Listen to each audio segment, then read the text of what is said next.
guys, it's Bastian time. Welcome to Nintendo News. I'm your host Bastian. Let's get to that first story. So first up is something that's kind of shocking and interesting. Nintendo has announced the Nintendo Mini Wii, but only for Canada. Strangely, it is seriously limited to only Canada, at least until the end of this holiday season. Likely Nintendo will go ahead and make it available in North America and elsewhere. I'm not really sure. There's got to be some sort of very specific reason why it's only available in Canada, but I can't wrap my brain around it. So if you know, let me know in the comments down below, because I'm curious. So, some issues have come out about the Wii U that are a little bit unfortunate, and that is that if you're playing the Wii U on a standard television, which is, more square shaped than the widescreen rectangle shape, it is, in some instances, going to lop off the sides to fit into that square shape. So that's kind of upsetting. I don't really understand why it doesn't letterbox it or something, but yeah. But I don't think there are too many people out there who still have standard definition televisions. I mean, I thought I was one of the last people in the world to have one, and I had one up until about a year ago, so I don't know of any other friends that have them, so... Oh, that's not true, I can think of one. Anyways, maybe you have a standard definition television, in which case, yikes, let me know if you have had that problem down in the comments. Speaking of the Wii U, this next news bit is about the fact that people still have no idea what the Wii U is.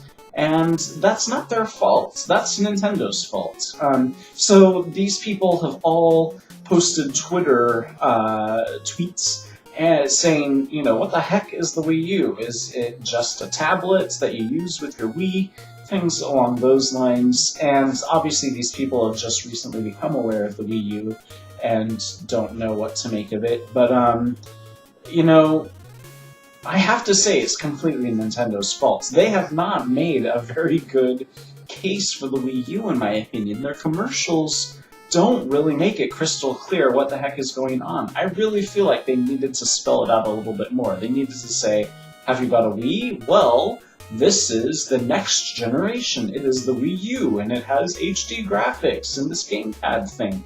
Instead, their commercials almost make you feel like you could just buy this game tablet thing and then use it on your Wii. So I don't understand why it is this hard for Nintendo to market this thing effectively, but this is proof that they haven't. And I mean, in real life, I've encountered many people who are like, what's the difference between a Wii and a Wii U? Is it just the controller?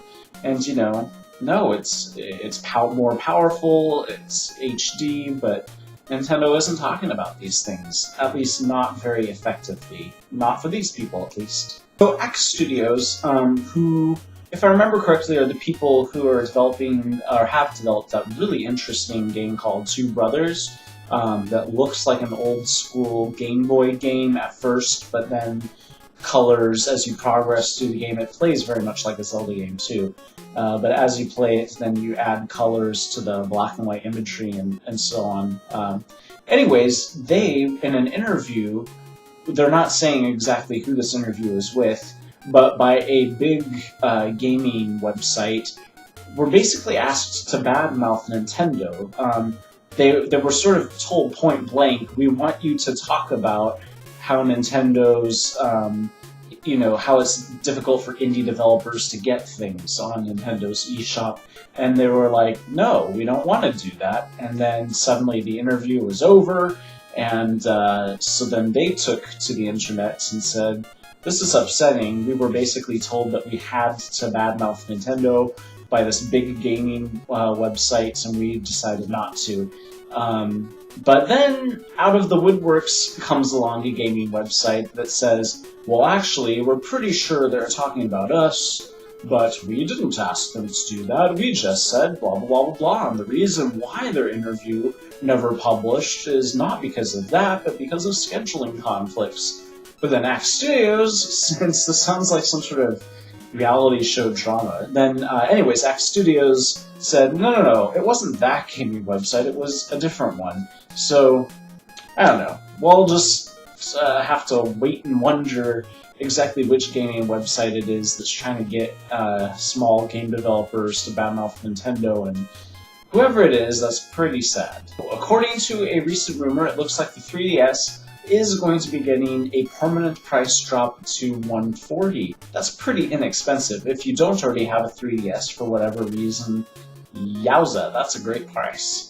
Well, this is bizarre. On eBay, a listing appeared for a cardboard cutout that somebody had just drawn, cut out with their hands and drew on, to resemble the Wii U's GamePad, and they listed it for an absurd price. But what's even more mind-boggling is that the bidding war that went on for this piece of cardboard just kept escalating and escalating until it was just under $4,000.